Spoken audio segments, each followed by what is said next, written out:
Every empire believes it will last forever, but history has proven otherwise. The mighty Egyptians built monuments that still stand thousands of years later, yet their civilization crumbled into dust.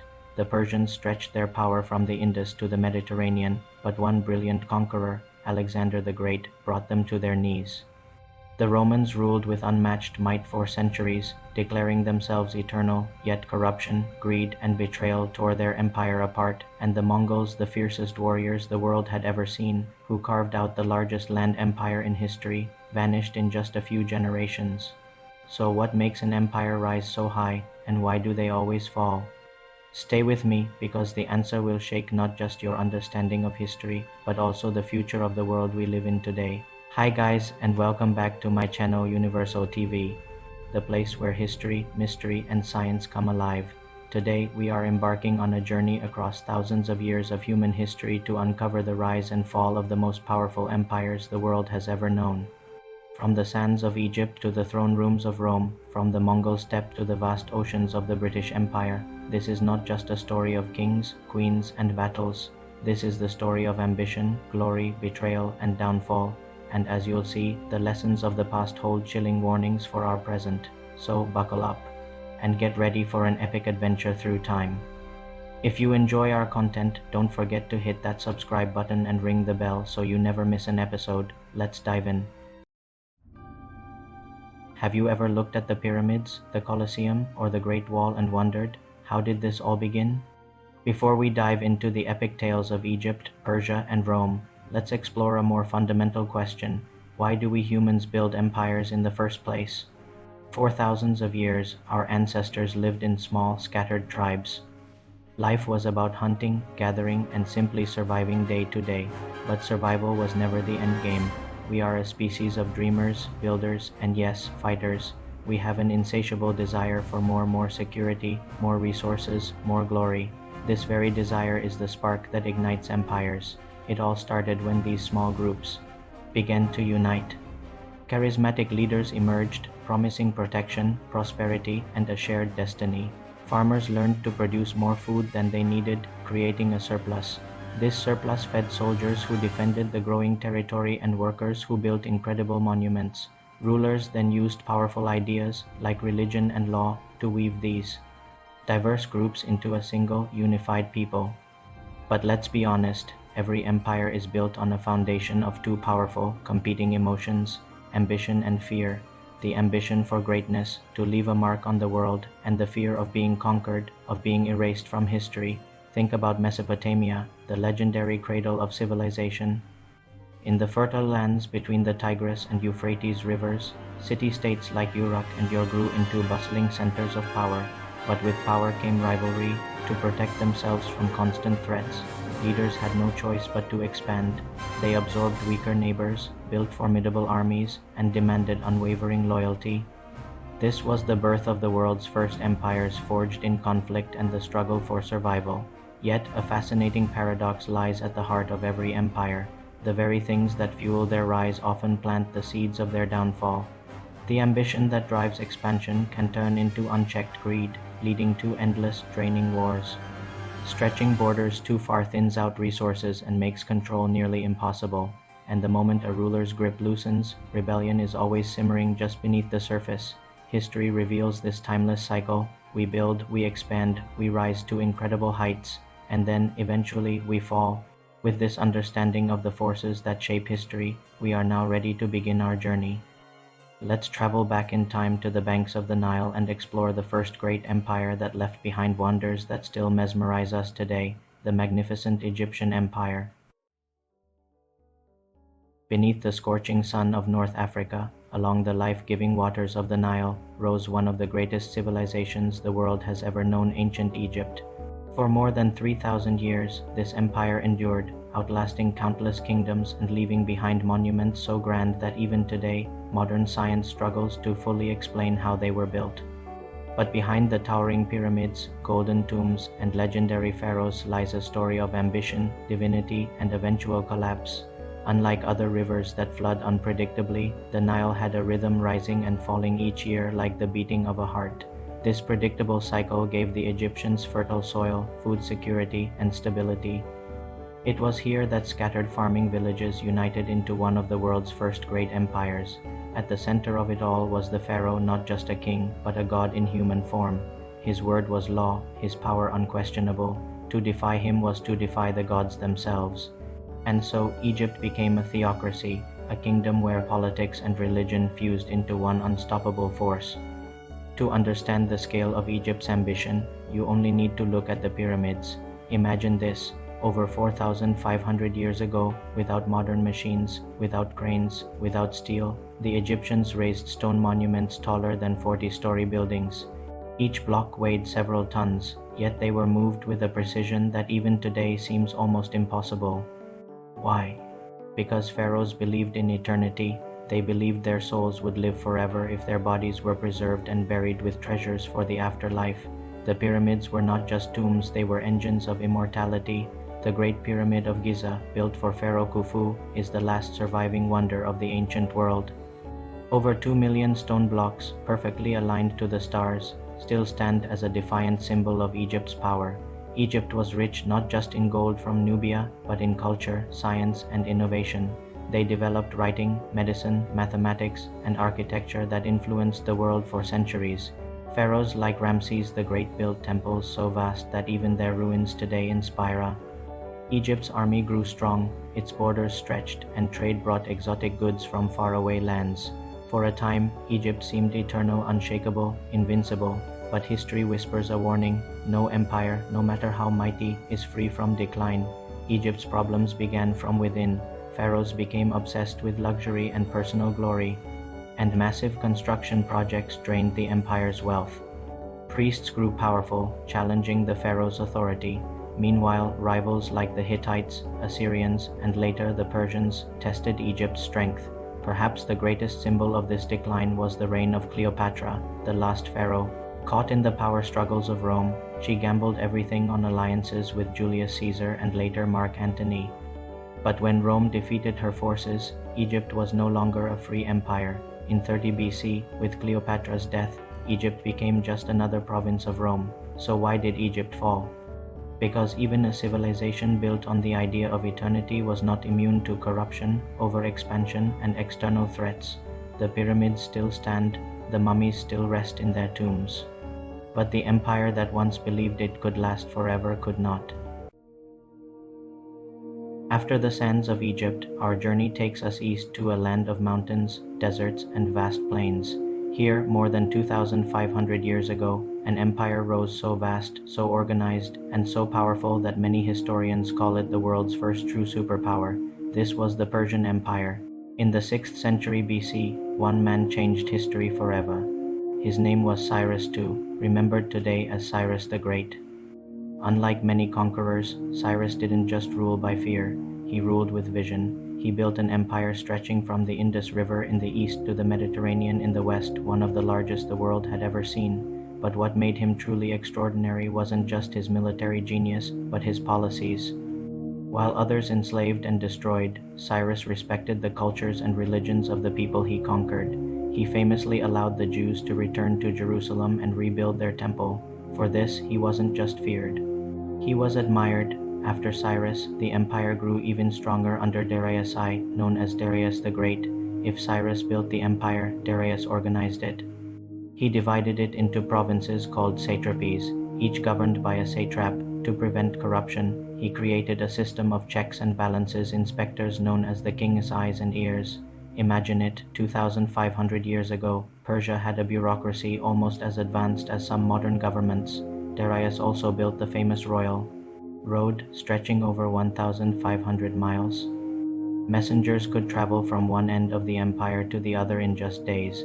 And then there was Persepolis, the jewel of Persia, a city of breathtaking palaces that displayed the empire's immense wealth and power. But no empire rises without challengers.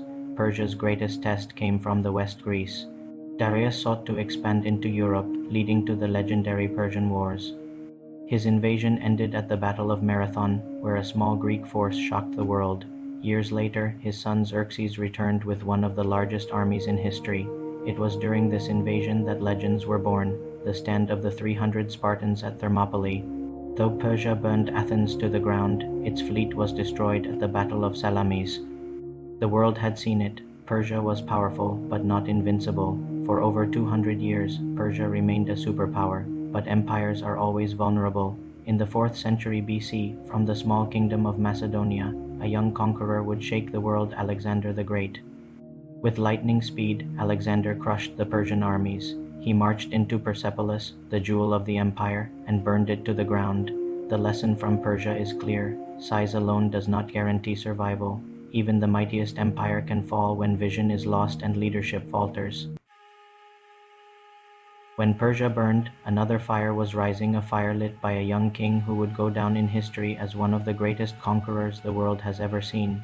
His name was Alexander of Macedon. To the Greeks, he was a hero; to his enemies, a storm; and to history, he became known simply as Alexander the Great. He was born in 356 BC in the small kingdom of Macedon, far north of the powerful Greek city-states like Athens and Sparta. His father, King Philip II, was a brilliant strategist who transformed Macedon's army into one of the most disciplined forces in the ancient world. But Alexander's true power came from his education. His tutor was none other than Aristotle, one of history's greatest philosophers. Under Aristotle, Alexander studied philosophy, science, politics, and war. But while Aristotle filled his mind, Philip filled his spirit with ambition. When Philip was assassinated, the 20-year-old Alexander inherited the throne. Most thought he was too young, too inexperienced, but they were wrong. Alexander wasted no time. He crushed rebellions in Greece and then set his eyes on the greatest prize of all, the Persian Empire. In 334 BC, Alexander crossed into Asia Minor with an army of just 40,000 men. Facing him was Persia, still the richest empire in the world. At the Battle of Issus, Alexander's genius shone. Outnumbered, he personally led a cavalry charge straight at King Darius III, forcing the Persian ruler to flee the battlefield. Then came Gaugamela, perhaps his most famous victory. Against an army that may have numbered over 200,000, Alexander used clever tactics to stretch Persia's lines, then smashed through with a decisive strike. Once again, Darius fled, and with that, the Persian Empire was finished. By the age of 25, Alexander ruled from Greece to Egypt to the edge of India. No one in history had ever conquered so much land in so little time. But Alexander was more than a conqueror. He dreamed of something bigger, a world united under one rule, one culture. In Persia, he adopted local customs, married a Persian princess, and encouraged his generals to do the same. He founded cities everywhere. He went most famously Alexandria in Egypt, which became a beacon of knowledge for centuries. He envisioned a blending of East and West, a fusion of Greek and Persian culture. He wanted not just an empire of conquest, but an empire of unity. But fate had other plans. In 323 BC, at the age of just 32, Alexander fell ill in Babylon and died under mysterious circumstances. Was it fever? Poison? We may never know. His empire, vast, glorious, and unmatched, did not survive him. Without his leadership, his generals, known as the Diadochi, divided the empire among themselves. Civil wars broke out, and within a generation, Alexander's dream of unity was shattered. The man who had conquered the known world could not conquer time. The story of Alexander teaches us that vision and brilliance can change the world, but no empire can survive without stability and a plan for succession. His legacy lived on in the Greek culture, philosophy, and art that spread across the world, but the empire itself vanished like a dream. All roads lead to Rome. For nearly 1,000 years, this empire stood as the center of the world, rising from a small city on the banks of the Tiber River to the most powerful force the ancient world had ever seen. Rome was more than an empire. It was an idea, the idea of civilization itself. But just as its rise was legendary, so too was its fall. According to legend, Rome was founded in 753 BC by twin brothers, Romulus and Remus, who were raised by a she-wolf. After a fatal quarrel, Romulus gave his name to the city. At first, Rome was just one of many small settlements in Italy, but it had two key advantages: a strategic location at the crossroads of trade routes, and its people tough, disciplined, and fiercely ambitious. Early Rome was a republic, not an empire. Power was shared, and for centuries, this balance of ambition and order made it strong.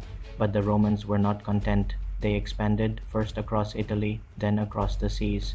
Their greatest rivals were the Carthaginians, led by the brilliant general Hannibal, who famously crossed the Alps with elephants to attack Rome on its own soil. Yet Rome was relentless. Even after terrible defeats, they refused to surrender, eventually destroying Carthage itself. Spain, Greece, Egypt all fell under Roman power until the entire Mediterranean became what the Romans called Mare Nostrum, our sea. This ushered in the Pax Romana, or Roman peace, a 200-year golden age. Roads connected the known world, aqueducts brought fresh water into cities, and Roman law established order. Gladiators fought in the Colosseum, and engineering marvels were built that still stand today. The empire seemed eternal, indestructible, but cracks began to show. The empire grew too large, corruption spread in the Senate, politicians fought for personal power instead of serving the people. Then the mighty Julius Caesar appears. A brilliant general who defied the Senate, marched on Rome, and was declared dictator for life. Fearing he would become a king, a group of senators assassinated him on the Ides of March in 44 BC. They thought they were saving the Republic, but instead they triggered its end. After years of civil war, Caesar's adopted son, Octavian, emerged victorious. Renamed Augustus, he became Rome's first emperor. The Republic was dead. The empire was born. Under emperors like Augustus and Trajan, Rome reached its peak, stretching from Britain to Mesopotamia. But absolute power also brought madness, with emperors like Caligula and Nero remembered for their cruelty. By the 3rd century AD, Rome was in crisis. The empire was too big, civil wars weakened the army, and barbarian tribes relentlessly attacked the borders. The empire eventually split into East and West. Finally, in 476 AD, the last Western Roman emperor was deposed. The Eternal City had fallen. So why did Rome fall? Historians point to overexpansion, corruption, and constant invasions. But perhaps the greatest lesson is that no empire can last forever, especially one that forgets the values that made it strong. Rome gave us law, language, and architecture, and its shadow looms over us today. But even the greatest of empires could not escape the cycle of rise and fall. Have you ever heard of an empire built not on stone but on horseback? An empire so vast it stretched from the Pacific Ocean to the heart of Europe. Today we're talking about the Mongols, the horsemen who thundered across the pages of history and redrew the map of the world. Imagine the vast windswept plains of Central Asia. This is where our story begins with a boy named Temujin. Born in 1162, his early life was brutal. His father was murdered and his family was cast out to fend for themselves. But this hardship didn't break him. It forged him into a leader. By uniting the scattered warring tribes of the steppe, he earned a new name, Genghis Khan, the universal ruler. His vision wasn't just to survive, but to conquer. He built his army on a radical idea for the time: merit. Your skill mattered more than your bloodline. Loyalty was everything, and for his enemies, there was only terror. The Mongol army was a force of nature. Picture this: highly skilled archers on horseback, firing deadly volleys while riding at a full gallop. They moved with terrifying speed, a storm of hooves and arrows. Cities that dared to resist were made examples of, their populations decimated. Fear was their most potent weapon. In just a few decades, Genghis Khan's empire swallowed kingdoms from China to the Caspian Sea. But don't mistake them for simple brutes. The Mongols were master strategists. They used spies, psychological warfare, and sophisticated communication networks. They even secured the Silk Road, making trade safer than ever before. This wasn't just about destruction. It was about creating a new world order, one built on efficiency and absolute control. Genghis Khan passed away in 1227, but his ambition lived on through his descendants. They pushed the empire's borders even further, into Korea, Russia, Persia, and the edges of Europe, creating the largest contiguous land empire in history.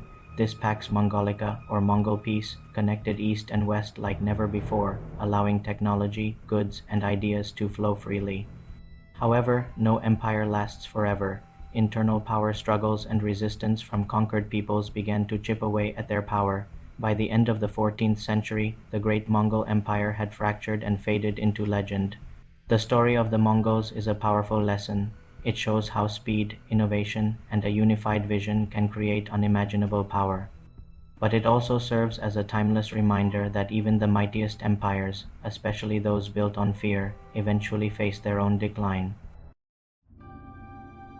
Imagine a power rising from the ashes of fractured lands, one that would last for over 600 years and shape the destinies of 3 continents. This is the story of the Ottoman Empire, a civilization of military might, political genius, and breathtaking culture. It all began in 1299 with a small principality in northwestern Anatolia led by Osman I. Surrounded by rivals, Osman and his followers used skill, courage, and smart alliances to expand their territory. By the mid-14th century, they had conquered much of Anatolia and were pushing west into Europe. What was their secret weapon?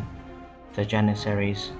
These elite warriors, trained from childhood, were fiercely loyal to the Sultan and unmatched on the battlefield. The Ottoman army was a force of innovation, mastering firearms, artillery, and siege tactics long before their European counterparts. Their rise was swift, and their reputation fearsome. The empire reached its zenith under Suleiman the Magnificent, who ruled from 1520 to 1566. Suleiman wasn't just a conqueror. He was a brilliant statesman, a lawgiver, and a great patron of the arts. Under his reign, the empire stretched deep into Europe, across North Africa, and throughout the Middle East. Cities flourished, trade boomed, and justice was standardized through the Common Law Code. Istanbul, the new capital, became a global center of culture and power. The legendary Hagia Sophia was repurposed, stunning mosques pierced the skyline, and the Ottoman navy dominated the Mediterranean. But even at its peak, the seeds of decline were being sown. Succession disputes, growing corruption, and a sense of complacency began to weaken the empire from within. Military innovation stalled, while Europe started to catch up and even surpass Ottoman technology and strategy. By the 17th and 18th centuries, the once invincible Ottoman army was struggling to defend its vast borders. Internal revolts and administrative chaos further eroded the Sultan's control. The very size that was once its greatest strength slowly became its heaviest burden. The final chapters were written in the 19th and early 20th centuries. Nationalist movements erupted across the Balkans, draining resources and territory. Disastrous wars with Russia and the relentless pressure of European colonialism chipped away at the empire. World War I was the final fatal blow. Siding with the Central Powers led to defeat, and in 1922 the last Sultan was deposed. After more than 6 centuries, the Ottoman Empire was no more. Its story teaches us a timeless lesson. Even the greatest powers are subject to the cycles of history, where rise is inevitably followed by fall. From the windswept tiles of Britain rose an empire that would stretch across continents, oceans, and cultures. Known as the Empire on which the sun never sets, it controlled a quarter of the world's population and land. But like all empires before it, even this mighty force could not escape history's relentless cycle.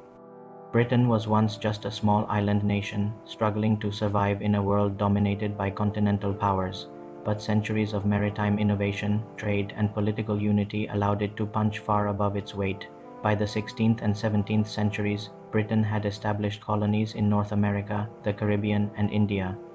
The East India Company, a powerful trading corporation, became a key instrument of empire, controlling territories and armies far from home.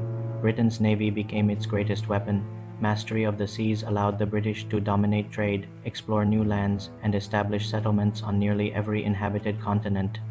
This naval supremacy was the backbone of its global expansion, protecting trade routes and projecting power across the globe. By the 19th century, the British Empire was unparalleled. India, Australia, Canada, huge parts of Africa, and numerous islands were all under British rule. London became the financial capital of the world. A revolution in technology, railroads, telegraphs, and steamships connected these distant colonies like never before. British culture, language, and law spread across continents. Universities, hospitals, and administrative systems were established, leaving a complex and lasting legacy. But this greatness came at a cost. Colonies were often exploited for resources, indigenous populations were oppressed, and countless wars were fought to maintain control. The empire's strength was built on a foundation of both incredible innovation and undeniable exploitation. Yet no empire, however vast, can remain unchallenged forever. The British Empire faced 2 devastating world wars that drained its wealth and manpower. As the 20th century progressed, powerful nationalist movements in India, Africa, and Southeast Asia rose up, demanding independence. The global economy shifted, colonies sought self-rule, and Britain's dominance began to wane. By the mid-20th century, a wave of decolonization swept the globe. Most colonies had gained their independence, and Britain transformed from an imperial superpower into a nation with influence, but greatly reduced territorial control. The story of the British Empire teaches us that innovation, trade, and naval power can build global dominance. But it also serves as a powerful warning that oppression, overreach, and resistance from the governed can eventually dismantle even the largest of empires. History shows us a repeating pattern. No matter the size, ambition, or might, every empire eventually rises and falls. We've journeyed across centuries, continents, and oceans, from the sun-baked pyramids of Egypt to the windswept steppes of Mongolia, from the mighty Colosseum in Rome to the vast territories of Britain. We've witnessed kings and generals, scholars and soldiers, visionaries and tyrants, and through it all, one truth emerges with stunning clarity: no empire, no matter how mighty, lasts forever. Throughout history, empires seem to follow a rhythm as predictable as the tides. It all begins with a dream, a vision of unity, power, and greatness. Leaders like Cyrus the Great or Genghis Khan inspired people to follow them beyond the known world, driven by sheer ambition. Success then breeds expansion. Conquests bring wealth, culture, and power. Rome, Persia, and Britain all grew through a combination of military might, trade, and strategic governance, reaching glorious heights. But as empires grow, so do their problems. Corruption, overextension, bureaucratic inefficiency, and social inequality begin to rot the foundations from within. At the same time, external threats emerge. Rival empires, invading armies, and resistance movements start to challenge their dominance. Think of Alexander crushing Persia, or the nationalist uprisings against the British Empire. Eventually, this combination of internal weakness and external pressure becomes too much, leading to an inevitable collapse. Even the grandest monuments, cities, and armies cannot stop history's cycle from turning. Despite their differences in culture, geography, and time, all empires teach us common lessons. First, leadership matters. Visionary leaders can build empires, but poor leadership can destroy them. Just compare the brilliance of Augustus to the failures of Nero. Second, adaptation is key. The ability to adapt to changing circumstances ensures survival. Empires that resist change, like late Rome or the declining Ottoman state, eventually crumble. Internal division is another killer, accelerating decline through civil wars and corruption. And finally, overreach is a classic mistake. Expanding too quickly without strong administration is a common cause of collapse. Yet, while political power fades, legacy endures. Roman law, Greek philosophy, Ottoman architecture, and the English language are all still with us today, long after the empires that created them have fallen. History is both a teacher and a warning. The rise and fall of empires remind us that power is temporary. Cities may crumble, armies may be defeated, and kings may die, but the lessons remain. So the next time you marvel at the pyramids, walk the historic streets of London, or read the tales of Alexander the Great, remember this: empires rise not by chance, but by vision, leadership, and courage, and they fall not by fate, but by choices, mistakes, and the relentless passage of time. Thank you so much for joining me on this journey through history. If you found this video fascinating, don't forget to like, subscribe, and hit that notification bell so you don't miss our next video. See you in the next video.